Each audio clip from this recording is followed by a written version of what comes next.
오늘날 우리 그리스도인들의 영향력을 찾아보기가 많이 힘듭니다. 특별히 우리가 한 나라를 보자면, 특히 한국을 보자면 사회가 병들어가고 있습니다. 여러분, 작년 한 해 동안 한국에서 부모의 손에 의해서 자녀들이 얼마나 죽은지 혹시 아십니까? 작년 한 해 동안 우리나라에서 부모의 손에 의해서 자식들이 목숨을 잃은 그 숫자가 30명에 가깝다고 합니다. 적은 숫자가 아니죠. 한 달에 2~3명은 부모의 손에 의해서 그 목숨을 잃어버린다라는 겁니다. 2012년 우리나라 이혼을 통계를 내니까 11만 4,300쌍이라고 합니다. 그러니까 OECD 회원국 중에서 1위라고 합니다. 근데 여러분은 잘 알다시피 매스컴이나 어떤 프로그램에 나와서 자신이 이혼한 거에 대해서 요즘에는 부끄럽지 않습니다. 오히려 요즘에 이혼하는 것도 경력이라고 하죠. 몇 번을 이혼을 했니? 그래서 그 이혼을 당당하게 부끄러움 없이 말하는 모습을 우리는 잘 압니다. 2008년부터 2012년 동안 5년 동안 가정에서 일어난 폭력을 통계를 내봤더니 약 6만 건에 가깝다고 합니다. 그 6만 건 가운데에 70%가 아내를 학대하는 겁니다. 그리고 점차 늘어나는 것이 노인 학대, 그리고 자녀들 학대라는 것이죠. 그리고 결혼관이 무너지고 있습니다. 벌써 오래전부터 무너졌습니다. 그래서 오늘날 젊은이들은 어떤 생각을 가지고 있냐면, 동거를 해본 다음에 한 달이든 석 달이든 6개월이든 간에 기간을 정해놓고 서로 같이 살아본 다음에 맞으면 결혼을 하고 맞지 않으면 헤어지고, 또 다른 남자와 다른 여자와 또 기간을 정해서 동거를 합니다. 그리고 마음에 맞으면 결혼을 하는 그러한 세대가 되었습니다. 그리고 동성애 문제는 아주 심각한 거 여러분이 더 잘 알 것입니다. 그리고 독신주의자들도 많이 늘어나고 있습니다.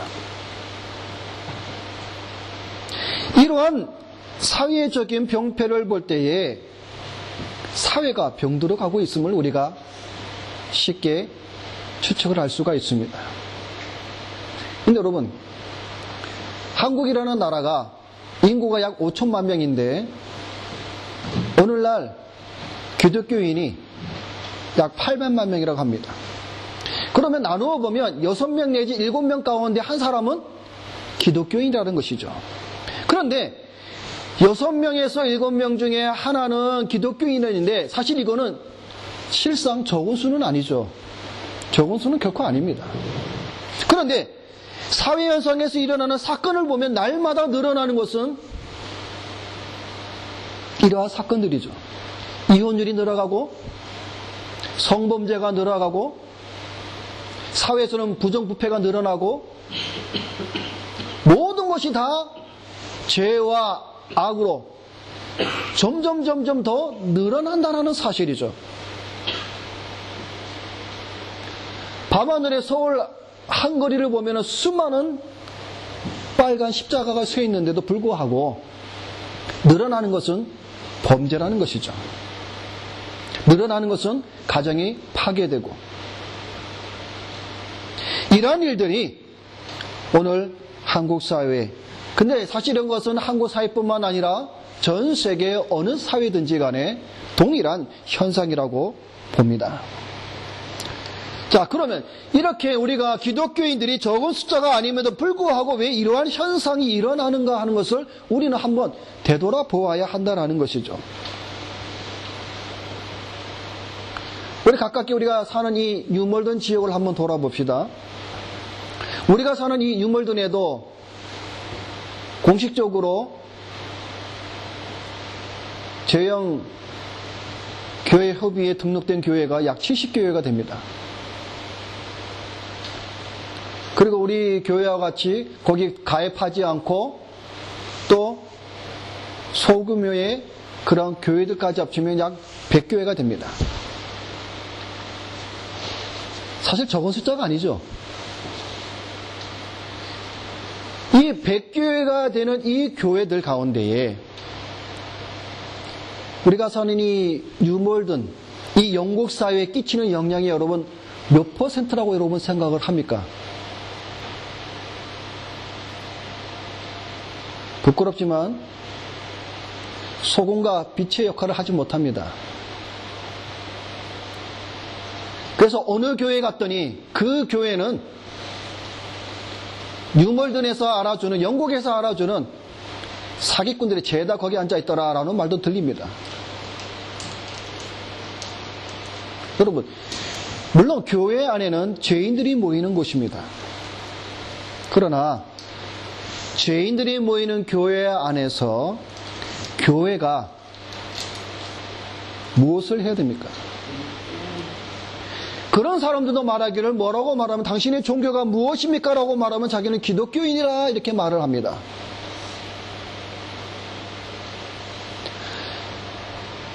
제가 왜 소두에 이런 말씀을 꺼내냐면 우리가 지금 보고 있는 이 골로새서 오늘 본문의 말씀과 지난주에 있는 말씀을 연결해서 보면 우리가 왜 사도 바울이 이런 말씀을 했고 제가 왜 소두에 이런 말씀을 시작으로 하였는지를 여러분이 알 것입니다. 지난주에 사도 바울은 옛사람의 옷을 벗고 새 사람의 옷을 입어야 한다라고 말을 해주고 있으면서 그 옛사람의 옷을 버릴 것이 무엇이냐? 다시 말해서 새 사람이 되었다고 말을 한다고 하면 옛사람의 옷을 벗어버려야 되는데 그 옷들이 무엇이냐고 말을 하고 있냐면 음란과 부정과 사욕과 악한 정욕과 탐심과 분과 악의와 해방과 입에서 나오는 부끄러운 말 이런 모든 것들을 다 벗어버리라 라고 말씀을 해주고 있는 겁니다. 반대로 그럼 우리가 입어야 될 새 옷은 무엇이냐 하면 긍휼과 자비와 겸손과 온유와 오래 참음과 용납과 용서와 사랑과 감사다라고 말씀을 해주고 있습니다. 우리가 왜 이러한 새 사람의 옷을 입어야 합니까? 라고 사도 바울은 더 구체적으로 그 이유를 말씀해 주고 있습니다. 왜 우리가 새 사람이 되었고 왜 그럼 우리가 새 사람의 옷을 입어야 하냐면 바로 하나님이 택하셨고 하나님이 거룩하게 하시게 하셨고 하나님이 사랑하시는 자이기 때문에 성도는 하나님의 새 사람이 된 성도들은 새 옷을 입어야 한다라는 사실이죠. 그러니까 여러분들이 내가 하나님께 택하심을 받고 하나님으로부터 거룩함을 받고 사랑을 받은 자라면 여러분의 옷은 새 사람 입은 옷이어야 되죠. 범사에 감사하고 오래 참고 용서하며 긍휼을 가지며 자비를 베푸며 이게 그리스도의 삶이라는 것이죠. 그래서 여러분 우리가 새 사람이 되었다고 하면서 새 사람의 옷을 입지 않고 옛 옷을 입고 우리의 입에서는 날마다 부끄러운 말이 나오고 음란과 부정과 사욕과 악과 욕이 나온다고 한다면 과연 그 자가 아직 그 옛옷을 벗어버리지 못한 그 모습 속에서 하나님의 영광이 가리워진다라는 사실이죠. 사도 바울은 오늘 본문을 통해서 세 사람의 생활 원리를, 다시 말해서 하나님의 택하시고 거룩하심과 사랑을 입은 자들이 좀 더 구체적으로 생활 속에서 어떤 모습으로 사는 것이 참 성도인지, 오늘날 우리가 말하는 참 기독교, 그리스도인, 참 개혁주의 성도라고 말을 할 수 있는가를 오늘 사도 바울이 구체적으로 우리에게 말씀을 해주고 있는 겁니다. 바울은 오늘 두 가지의 원리를 가르쳐 주고 있습니다. 하나는 가정에서, 또 하나는 사회에서. 아주 간단합니다. 여러분, 오늘 우리가 본 말씀 읽었지만은 18절부터 4장 2절까지 우리가 말씀을 읽은 가운데 보면 사실 어려운 말은 하나도 없습니다. 아마 여러분 성경 읽으면서 여러분 어려운 말 여러분 혹시 있습니까?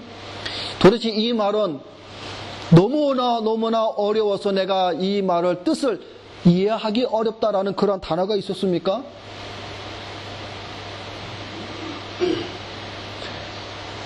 여러분, 오늘날 우리 크리스천들 가운데 오늘날 제일 문제가 되는 게 뭐냐면 바로 칭의와 성화의 문제입니다.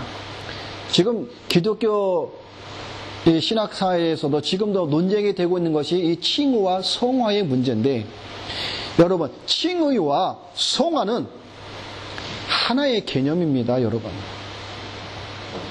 떨어질래 떨어질 수 없는 그러한 관계입니다. 예를 들면 여러분 쉽게 얘기를 하면 여러분 코인 있죠, 코인. 동전에는 앞면과 뒷면 있죠. 그거와 같습니다. 칭의와 성화는 동전의 앞면과 뒷면과 같습니다. 같이 있습니다. 그런데 오늘날 많은 우리 기독교인들이 오해하고 있는 부분이 뭐냐면 칭의, 내가 의롭다 함으로 말미암아 구원을 얻었기에 그것으로 끝.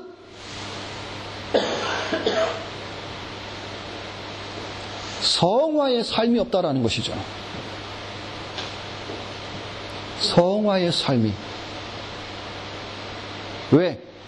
칭의에 대한 오해로. 왜? 내가 구원을 받은 것은 내 윤리적인 선한 행위로 말미암아 구원을 얻는 것이 아니라 믿음으로 말미암아 구원을 얻기 때문에 나는 칭으로만 만족합니다라고 거기에서 스톱합니다. 성화에 가지 않습니다. 그러나 성경은 우리에게 분명히 말씀을 해주고 있습니다. 칭의와 성화는 하나입니다. 칭의된 자는 성화로 나옵니다. 칭의 없는 성화가 없고 성화 없는 칭의 없습니다, 여러분. 여러분이 칭으로 말미암아 의롭다 함을 받았다면 당연히 성화로 나가야 됩니다. 그래서 여러분 야고보서가 그렇게 말씀해주고 있잖아요, 그죠? 행함이 없는 믿음은 죽은 믿음이다. 그 의미가 바로 이런 의미죠. 네가 믿음으로 말미암아 구원을 얻었느냐? 그러면 그 믿음을 내게 보이라라는 것이죠.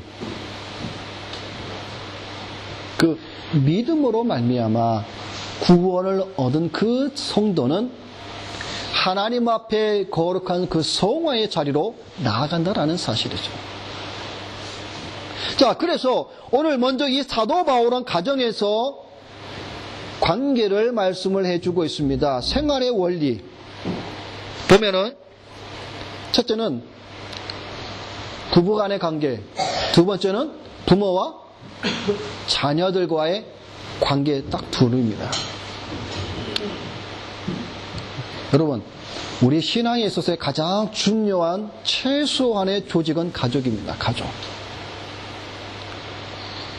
하나님께서 에덴 동산에서 창조하실 때 제일 먼저 만드신 기관이 바로 가족입니다. 여러분,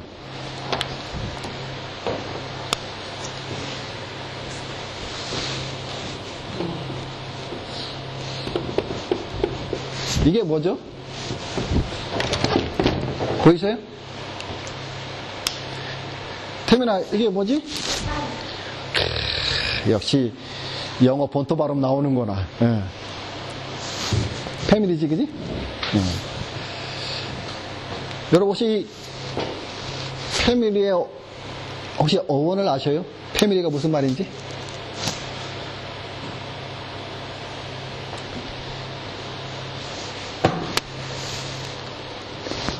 F는 father and M은 mother입니다. I는 I 그대로 I고요. L은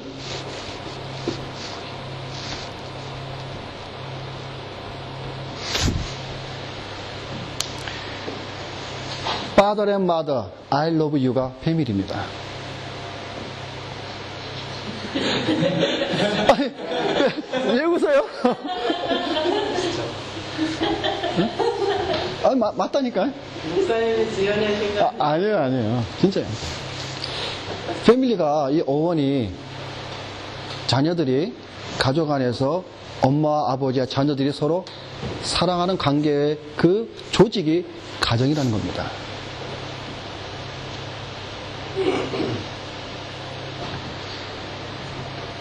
가정이 깨어지면요. 그래서 하나님께서 가장 중요시하게 여긴 게 바로 가정입니다. 가정. 그래서 하나님께서 이혼하지 말라는 이유가 가정을 깨트리는 것은 하나님의 질서, 하나님의 그 모든 것들을 깨트리는 거예요.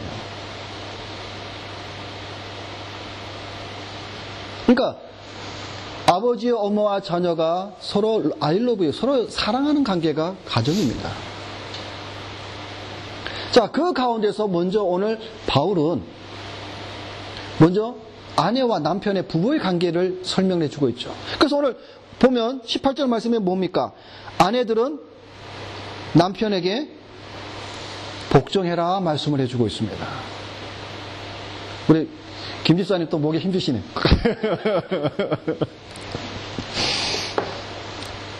여러분, 사도 바울이 왜 아내는 남편에게 복종을 해야 하는가라는 말씀을 한 걸 여러분이 우리가 한번 생각을 해봐야 돼요. 의미 없이 여러분 이 말씀이 기록된 것이 아닙니다. 아내는 남편에게 복종해야 되는데 바울은 그것을 두 가지의 이유로 설명을 하고 있습니다. 첫째는 디모데전서 2장 13절을 보면 이는 아담이 먼저 지음을 받고 이와가 그 후며 라고 말씀이 되어 있습니다. 다시 말해서 사도 바울이 아내들이 머리 되는 남편에게 복종해야 될 그 첫 번째 이유는 뭐냐면 바로 창조의 질서이기 때문에 그렇습니다. 창조의 질서입니다. 남자가 먼저 창조되고 그 후에 여자가 창조되었던 그 창조의 질서이기 때문에 아내는 머리 되는 남편에게 복종해야 된다라는 겁니다. 이 말은 남자가 먼저 지음을 받았다고 해서 남자가 우월하고 여자가 열등하다, 하등이다 그런 말이 아닙니다. 단지 창조의 순서를 말하는 것인데 이 순서는 바로 절대적인 하나님의 주권에 의한 질서라는 사실입니다. 그래서 바울은 이러한 배경을 말하는 이유는 남자와 여자의 관계에 있어서 결코 여자가 첫 번째로 원초적으로 앞서서 그러한 위치에 나올 수 없음을 말하는 것입니다. 그래서 남자와 달리 순종, 복종하는 그것을 여성에게 심어주는 것은 창조의 질서이기 때문에 이것을 교회에서는 결코 허락해서는 안 되며 이 질서가 교회에서 무너지는 것은 옳지 못합니다. 그래서 교회에 여자 목사를 인정하지 않는 이가 바로 이 창조의 질서이기 때문에 그렇습니다. 여자 목사가 쓴다는 것은 바로 하나님께서 세우신 그 절대적인 주권, 그 창조의 질서를 깨트리는 겁니다.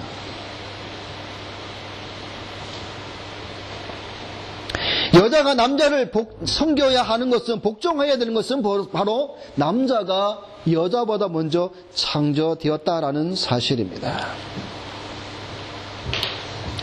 두 번째는 창세기 3장 16절에 나오는 말씀대로 하나님께서 하와에게 내리신 명령, 그게 뭡니까? 내가 내게 잉태하는 고통을 크게 더하리니 내가 수고하고 아이를 낳을 것이며 너는 남편을 사모하고 남편은 너를 다스릴 것이니라. 다시 말해서 죄에 대한 형벌의 이유 때문입니다.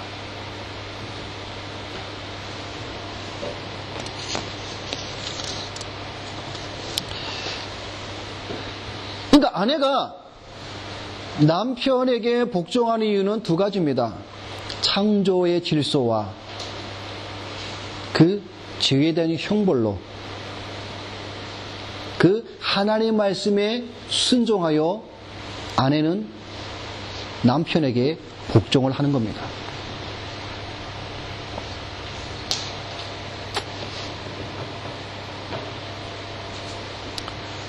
자, 또 하나,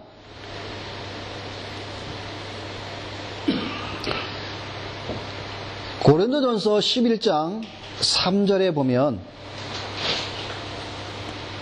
남자의 머리는 누구냐면은 그리스도입니다. 남자의 머리는 그리스도. 그리스도의 머리는 하나님. 그리고 또 말씀해 주기를 아내의 머리는, 여자의 머리는 남자, 남편이다라는 말씀을 해주고 있습니다.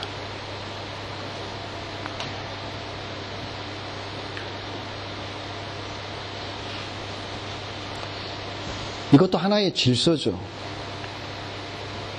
하나님께서 그리스도의 머리인 것 같이 그리스도는 전 인류의 머리시며 남성은 여성보다 앞서는 존재입니다. 그러므로 여자는 자기의 위치를 알아서 지켜야 하며 남성의 위치를 점하려 해서는 안 된다라는 사실입니다.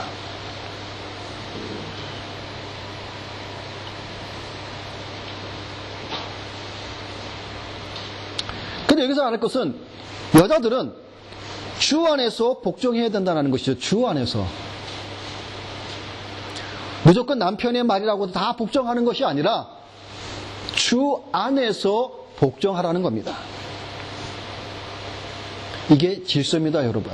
가정 안에서의 질서입니다. 여러분, 그래서 우리 개혁주의 우리 교회에서는요, 아내들은 남편의 말씀에 복종합니다. 뭐 할 수 없어요. 우리 아내 되신 분들은 기분 나빠도 할 수 없어요. 이거는 내 기분에 뭐 동의하니 아니니 이거 차원이 아니라 이거는 하나님의 창조의 질서에 관한 문제이기 때문에 절대적으로 복종해야 됩니다. 조건이 뭐죠? 주 안에서입니다. 주 안에서. 자, 이제 두 번째 관계를 봅시다. 남편은 아내를 사랑해라 말씀해주고 있죠. 오늘 본문 말씀에도 보면 19절에 남편들아 아내를 사랑하며 괴롭게 하지 말라.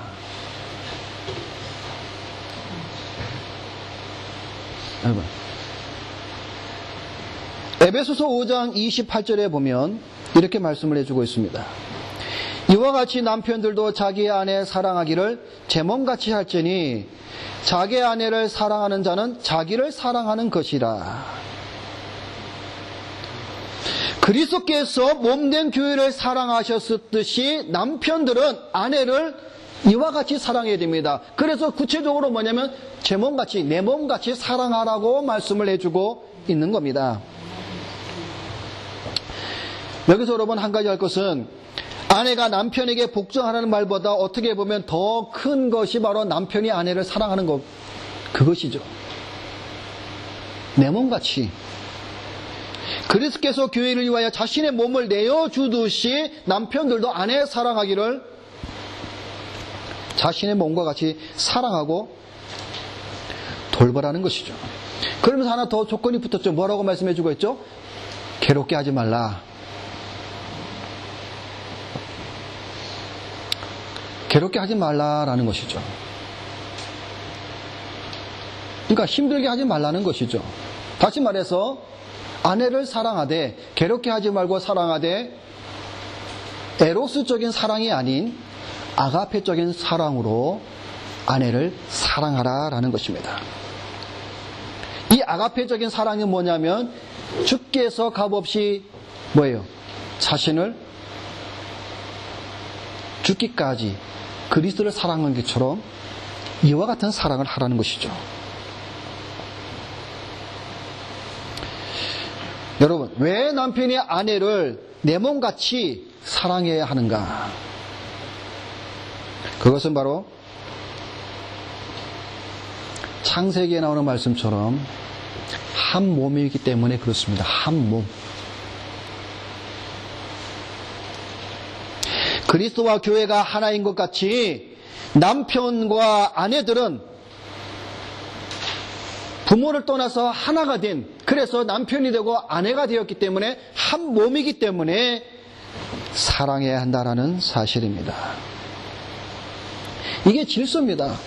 먼저 가정 안에서의 우리 성도들의 질서의 삶입니다. 그러니까 결국은 뭐예요? 서로 주 안에서 서로 사랑하는 겁니다. 그러면서 아내는 남편의 말에 복종하며 남편은 아내를 사랑하되 내 몸같이 사랑하고 또 괴롭게 하지 않고 그리스도가 교회를 사랑한 것 같이 사랑하는 거죠. 이게 세 사람의 삶, 믿음을 가졌다고 말하고 교회를 다니면서 예수 그리스도를 믿는다고 말하고 하는 오늘날 우리 그리스찬의 가정 속에서 먼저 질서의 관계가 회복되어야 될 그 관계가 바로 이 부부의 관계라는 것이죠. 근데 여러분, 사실 우리 동양 사람들은 사실 이 사랑 표현이 참 이게 잘 안 되잖아요. 그죠? 특히 한국 사람들 같은 경우 이 경상도 사람들은요, 이 사랑의 표현이 잘 안 돼요. 사랑의 표현을 하면은 몸에서 막 두드리기가 막 일어나죠. 그죠? 근데 우리 교회는 참 우리 교회에서 제가 우리 김 집사님을 만든 게 제가 얼마나 하나님 앞에 감사한지. 참 이 립싱크는요, 정말 따라올 자가 없습니다.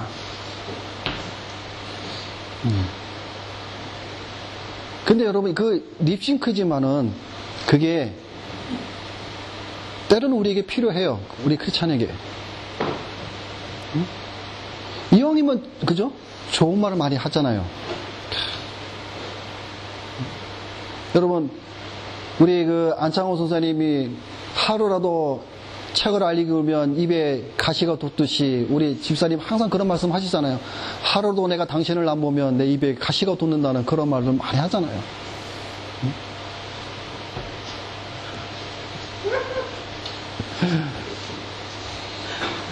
이런 사랑이 정말 여러분 필요해요. 우리 허 집사님, 우리 이 집사님한테 주 안에서 사랑합니다라고 혹시 매일 말씀을 해본 적 있으세요? 아니, 누가 그걸 원하는 게 아니고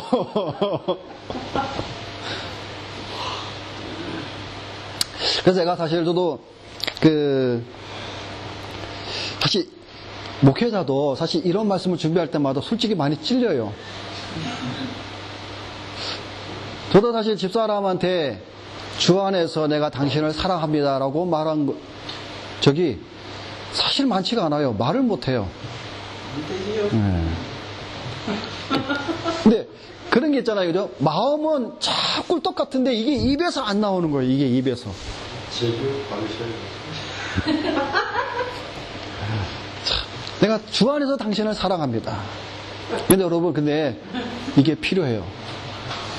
그래서 오늘부터라도 우리 다윗교회 우리 성도님들은 특히 우리 건사님 집사님 또 우리 허 집사님 집에 가셔서 이제는 주 안에서 내가 당신을 사랑합니다. 또 우리 남편들은, 우리 혼인선이 가르치세요. 당신은 내가 당신에게 복종하고 당신을 내가 주 안에서 사랑하니까 당신은 나한테 내 몸같이 사랑하고 나를 괴롭게 하지 마세요라고 꼭 가르치세요. 응? 사랑하고 이게 정말 필요합니다. 그래서 저도 이제 오늘부터 한번 해보려고요. 그래서 내가 우리가 칙하겠어. 이게 우리 신앙 안에서의 행복입니다. 하나님께서 우리에게 가정을 주신 것 가운데 하나가 바로 행복이잖아요. 이게 바로 뭐냐면 질서가 있을 때에 행복이 있는 겁니다. 근데 이게 질서가 깨어지니까 모든 것이 원망과 불평이죠, 사실은. 그래서 가장 우리에게 중요한 건 뭐냐면 그리스도 안에서, 주 안에서 복종하며 주 안에서 내 몸같이 사랑하고 그리스도 안에서 가장 중요하다는 사실이죠. 이게 먼저 부부관계에서 이루어질 질서의 회복이라는 겁니다. 또 가정에서 가장 중요한 관계가 부모와 자녀의 관계죠. 오늘 우리 자녀들은 오늘 이 하나님 말씀을 잘 여러분이 기억을 해주시기를 바랍니다. 자녀는 부모에게 순종해라 오늘 말씀을 해주고 있습니다. 우리 자녀들은 부모에게 반드시 순종을 해야 됩니다. 왜냐하면 자녀들은 부모가 하나님의 권위의 대행자로 여러분이 알아야 됩니다. 나의 부모님은 하나님의 대리자다. 그러니까 하나님께서 나에게 보내신 대리자로 알고 그 부모를 공경하고 존경해야 한다라는 사실입니다. 그리고 순종해야 함을 가르쳐주고 있습니다. 그래서 여러분 구약 성경에 보면은 자녀들이 부모에 대해서 불순종할 때에 아주 엄하게 다룬 것을 우리가 잘 압니다. 출애굽기 21장 17절의 말씀에 보면 아비나 어미를 저주하는 자는 반드시 죽일지니라 말씀을 해주고 있고, 레위기 20장 9절에도 아비나 어미를 저주하는 자는 반드시 죽일지니 그가 그 아비나 어미를 저주하였은즉 그 피가 자기에게로 돌아가리라. 여러분 구약에서는요 자녀들이 부모를 경히 여기고 업신 여기는 것에 대해서 아주 엄하게 그냥 중벌로 취한 것이 아니라 아예 사형에 처했습니다. 그것도 돌로 던져서 마을 한가운데 장로들과 사람들이 모인 가운데 그 못된 자식을 마을 한가운데 딱 데려놓고 저 자식이 부모의 말을 업신 여기고 경히 여기고 저주했다. 거기에 대해서 증거가 있고 거기에 대한 많은 장로들과 그 사람들이 그것에 대해서 확인했었거든요. 그 다음에는 돌로 쳐서 죽여버립니다. 자녀들이 부모에 대한 그 순종은 하나님의 여러분 명령입니다. 그리고 우리 자녀들은 부모의 말씀에 순종해야 됩니다. 그럴 때에 하나님께서 내 생명의 길이라고 또한 축복의 말씀을 해주고 있습니다. 그래서 에베소서 6장 1장에 보면 자녀들이 부모에게 순종하는 것이 마땅하다라고 말씀해주고 있습니다. 당연합니다. 당연하게. 근데 여러분 오늘날 우리 매스컴을 통해 보면은 오늘날 이 폐륜아들이 얼마나 많이 있습니까? 용돈 안 준다고 부모를 죽이고 게임한다고 잔소리한다고 부모를 죽이고 유산을 물려주지 않는다고 죽이고 이렇게 해서 죽이고 저렇게 해서 죽이고 오늘날 이런 자식들이 얼마나 많이 있습니까?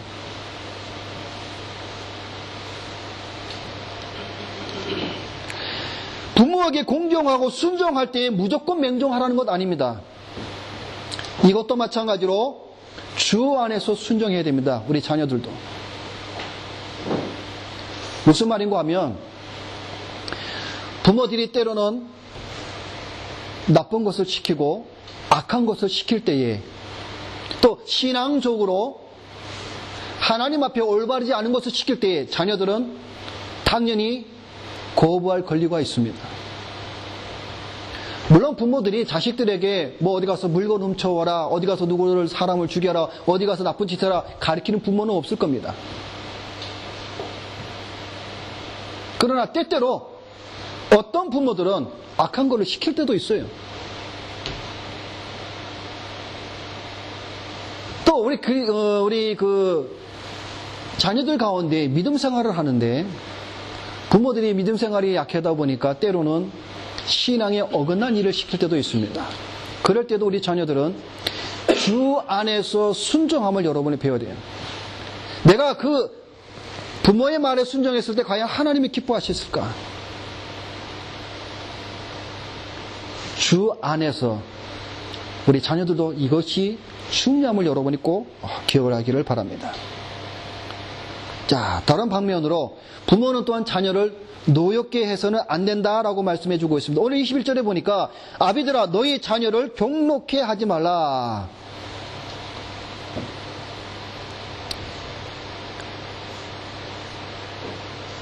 여기서 이 경록해 하다 이 말의 뜻은 뭐냐면요, 흥분시키거나 자극시키지 말라라는 말입니다. 그러니까 부모가 자녀들을 야단을 칠 때든 뭘 지도를 할 때에 그 자녀로 하여금 흥분시키거나 자극받도록 하지 말라라고 말하는 겁니다. 왜냐하면 그 자녀가 그렇게 부모로부터 경노함을 당할 때에 자녀들은 그 의기심이 떨어진다고 합니다. 기가 죽는다라는 말이에요, 쉽게 말하면. 그러다 보면 모든 것을 포기하게 되고 모든 것에 자신감이 없어지게 되고 다 잃어버린다는 것이죠. 그래서 성경은 에베소서 6장 4절에 보면은 아비들아 너희 자녀를 노엽게 하지 말고 오직 주의 교양과 훈계로 하라. 주의 교양과 훈계. 그래서 때때로 우리 성도들은 자녀들을 야단칠 때 회초리도 필요합니다. 주의 교양과 훈계로. 그러니까 여러분 가만히 보세요. 가정 안에서의 질서 가운데 부부 간에든 부모와 자식 간의 관계든 가장 그 공통된 분모가 무엇입니까? 그리스도 안에서라는 거죠. 그리스도 안에서 부부 간에 사랑하고 그리스도 안에서 부모와 자식 간의 관계 속에서 서로 뭐예요? 거기도 마찬가지로 사랑이 있다라는 것이죠. 부모가 자녀를 사랑하되 노엽게 야단치지 말고 주의 말씀으로 훈계하라는 것이죠. 자녀들은 그리스도 안에서 부모님을 순종해야 되는 것이죠. 이걸 가르쳐주고 있는 것입니다. 마지막으로 사회에서의 관계를 보면 종과 주인의 관계가 나오죠. 이 부분은 짧게 말씀을 드리겠습니다. 종은 주인에게 뭐라고 말씀해주고 있냐면 순종해야 되고, 주인들은, 상전들은 종들에게 의와 공평으로 다스려야 된다라고 말을 해주고 있는 거예요. 여러분, 이 말을 다르게 말하면 우리 학생들은 여러분이 학교에 가서도 마찬가지입니다. 여러분이 학교에 가서도 여러분의 주인이 누굽니까? 선생님이죠. 프로페서 교수님입니다. 그 선생님 말씀에 여러분이 순종해야 돼요. 그리고 당연히 선생님들은 제자들을 가르칠 때에 공평하게 의로 가르쳐야 돼요.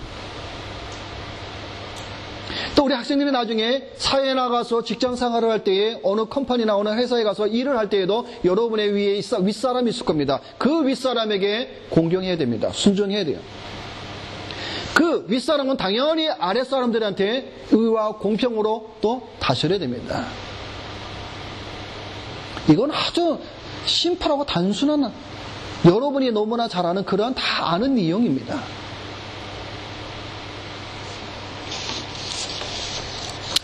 말씀을 맺겠습니다.